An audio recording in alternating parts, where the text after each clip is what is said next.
Madaming nagtataka bakit daw sa edad na 50 nag-retired na ako samantalang malakas pa naman daw ako para mag-retired bilang CPA lawyer sa isang corporate office.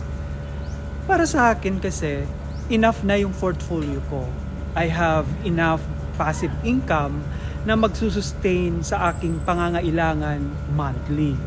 So hanggat hindi ko ginagalaw ang mga principal money ko na naka-invest sa mga bank or sa other REIT accounts, walang magiging problema kahit umabot pa ako ng 150 years old.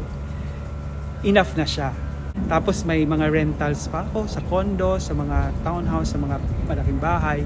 So pinaupahan ko yun. So at saka at the same time, hindi naman ako maluho, hindi ako mahilig sa mga branded bags or branded products. Mahilig lang ako sa pagkain na mahal, yun lang. So I don't really travel din kasi madali akong mapagod. So hindi ako nagtra-travel.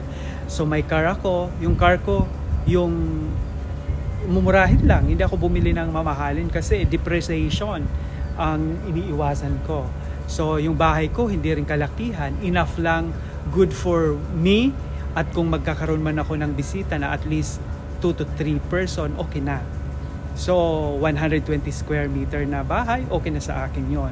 O inalisan ko yung isang bahay ko na 1,200 square meter, lumipat ako sa, nung nag-retire ako, lumipat ako sa 120 square meter na bahay.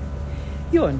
So mag-a-adjust ka para masustain mo yung pangangailangan mo at mabibili mo o makakain mo o magagawa mo ang gusto mo. Financially freedom ang tawag doon. Kaya ako nag-retire.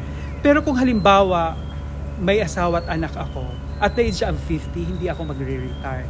Kasi syempre may mga anak ako na kailangan kong i-sustain yung kanilang pangangailangan. At kung mawawala man ako, dapat may maiwan din ako sa kanila.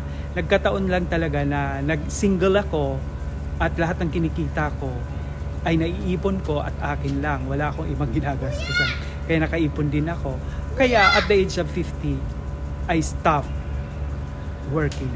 So nagagawa ko na, hindi na ako naghahabol gumising ng maaga, nakakatulog ako anytime na gusto kong tumatulog, nakakapaglakwatsa ako anytime na gusto kong maglakwatsa.